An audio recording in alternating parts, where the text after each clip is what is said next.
রমজানের অপেক্ষায় থাকা প্রত্যেকটা মুসলমান ভাই আর বোনদের জানাই আসসালামু আলাইকুম ওয়া রাহমাতুল্লাহ। প্রিয় ভাই ও বোনেরা, রোজা ইসলামের 5টি স্তম্ভের মধ্যে একটি। রোজা হলো সুবহে সাদিক থেকে সূর্যাস্ত পর্যন্ত পানাহার, যৌন সম্পর্ক ও সকল প্রকার পাপাচার থেকে বিরত থাকা। যুগে যুগে অসংখ্য নবী রাসূলের জামানায় এই রোজা ফরজ ছিল। শেষ নবী মুহাম্মদ সাল্লাল্লাহু আলাইহি ওয়াসাল্লাম এর উম্মতের উপর এরই ধারাবাহিকতায় রোজা ফরজ করা হয়েছে। পবিত্র কোরআনে আল্লাহ তাআলা বলেন, হে ঈমানদারগণ, তোমাদের উপর রোজা ফরজ করা হয়েছে যেমন রোজা ফরজ করা হয়েছিল তোমাদের পূর্ববর্তীদের উপর, যাতে তোমরা তাকওয়া অর্জন করতে পারো। সূরা আল বাকারা আয়াত নম্বর 183। এই আয়াতের মাধ্যমে আমরা জানতে পারি আল্লাহ রাব্বুল আলামিন রোজা আমাদেরকে তাকওয়া অর্জনের জন্য দিয়েছেন। রোজার ইতিহাস। প্রত্যেক নবী রাসূলের উপর রোজা ফরজ থাকলেও এর সময়সীমা, মাস ও সংখ্যা নিয়ে কিছুটা তারতম্য ছিল। প্রতি আরবি মাসের 13, 14 ও 15 তারিখে রোজা ফরজ ছিল হযরত আদম আলাইহিস সালামের উপর। এই 3 দিনের রোজাকে বলা হয় আইএমএ বিজে রোজা। এর পেছনের কারণ সম্পর্কে হযরত আব্দুল্লাহ ইবনে মাসউদ রাদিয়াল্লাহু আনহু বর্ণনা করেন, আল্লাহ তাআলা হযরত আদম আলাইহিস সালামকে জান্নাতে এক ধরনের ফল খেতে নিষেধ করেছিলেন, কিন্তু তিনি আল্লাহর সে আদেশ অমান্য করে ওই ফলটি খেয়ে ফেলেন, যার কারণে হযরত আদম আলাইহিস সালাম জান্নাত থেকে বহিষ্কৃত হয়ে পৃথিবীতে আসতে বাধ্য হন। সে সময় তার দেহের রং কালো বর্ণ ধারণ করে। ফেরেশতারা হযরত আদম আলাইহিস সালাম এর এই দুর্দশা দেখে কেঁদে ফেলেন।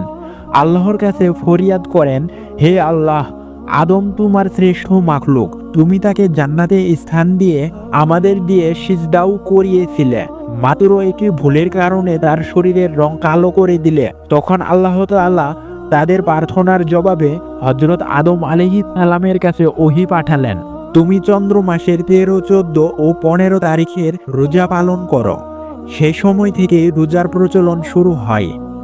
শেষ নবী হযরত মুহাম্মদ সাল্লাল্লাহু আলাইহি ওয়াসাল্লাম ও সব সময় আইএমএ বিজে 3টি রোজা রাখতেন। অন্যান্য নবীর যুগে রোজার বিধান। আল্লাহর নবী হযরত নূহ আলাইহিস সালাম এর সময়ও রোজার প্রচলন ছিল। তিনি ঈদুল ফিতর ও ঈদুল আজহার দিন ছাড়া সারা বছর রোজা রাখতেন। হযরত নূহ আলাইহিস সালাম এর যুগ থেকে শেষ নবী হযরত মুহাম্মদ সাল্লাল্লাহু আলাইহি ওয়াসাল্লাম পর্যন্ত প্রতি মাসে 3টি রোজার প্রচলন ছিল। অবশেষে আল্লাহ তাআলা রমজান মাসের রোজা দিয়ে এই রোজাকে রহিত করে দিলেন।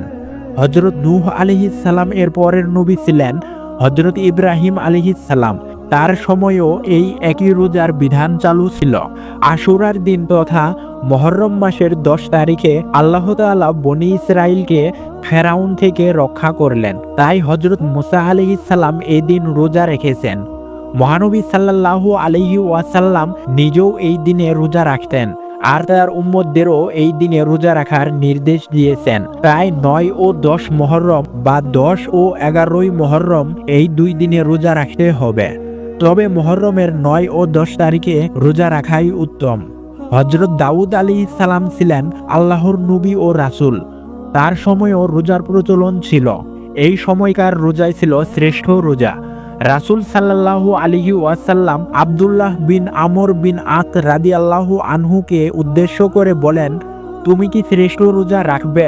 আর তা হলো দাউদ আলাইহিস সালাম এর রোজা। একদিন রোজা রাখবে আর একদিন রোজা রাখবে না। মিশকাত। হযরত ঈসা আলাইহিস সালাম এর সময়ও রোজার প্রচলন ছিল, যার প্রমাণ করছে পবিত্র আল কুরআন। তুমি খাও ও পান করো এবং চোখ জুড়াও। যখন তুমি মানুষদের কাউকে দেখতে পাবে তখন বলবে, আমি রহমান আল্লাহর নামে রোজার মানত করেছি, আমি আজ কোনো মানুষের সঙ্গে কথা বলবো না। সূরা মারিয়াম আয়াত নম্বর 26। মুসলিমদের উপর যখন রোজা ফরজ হয়, রাসূলুল্লাহ সাল্লাল্লাহু আলাইহি ওয়াসাল্লাম এর উপর রোজা ফরজ হয় 2য় হিজরির শাবান মাসে, যা ছিল মহানবী সাল্লাল্লাহু আলাইহি ওয়াসাল্লামের কিবলা পরিবর্তনের সময় ও হিজরতের 18তম মাস। হাফেজ ইবনে হাজার রহমতুল্লাহি আলাইহি বলেন, রমজানের রোজা ফরজ হওয়ার পূর্বে মুসলমানদের উপর 10 মুহররম তথা আশুরার রোজা ফরজ ছিল। রমজানের রোজার হুকুম নাজিল হলে উক্ত রোজার বাধ্যবাধকতা রহিত রয়ে যায়। মহানবী সাল্লাল্লাহু আলাইহি ওয়াসাল্লামের উপর রোজা ফরজ হওয়ার পর নবী ও রাসূলদের জামানায় রোজার যে বিধান ছিল তার ফরজিয়াত রহিত হয়েছে। তবে আগের এই রোজাগুলো সুন্নতি আমল হিসেবে এখনো কার্যকর রয়েছে। রোজা কোন মাসে ফরজ হয়েছিল এই সম্পর্কে আল্লামা ইবনে কাতির রহমতুল্লাহি আলাইহি আল বিদায়া ওয়ান নিহায়া গ্রন্থে বলেন, হিজরি দ্বিতীয় সনে শাবান মাসে বদর যুদ্ধের আগে রমজানের রোজা ফরজ করা হয়। রোজার ঐতিহাসিক গুরুত্ব অনেক অনেক বেশি। ইতিহাসে এই রোজার মাসেই অনেক গুরুত্বপূর্ণ ঘটনা ঘটে। প্রথম রোজায় হযরত ইব্রাহিম আলাইহিস সালামের সহিফা ও ষষ্ঠ রোজায় হযরত মুসা আলাইহিস সালামের তাওরাত লাভ করেন। 13 রোজায় ঈসা আলাইহিস সালামের উপর ইনজিল, আর 18তম রোজায় হযরত দাউদ আলাইহিস সালামের উপর জাবুর ও রমজানের 27 তারিখে মুসলমানদের ধর্মগ্রন্থ কুরআন অবতীর্ণ হয়। ইসলামের প্রথম যুদ্ধ বদরের সূচনা রমজানের 17 তারিখে।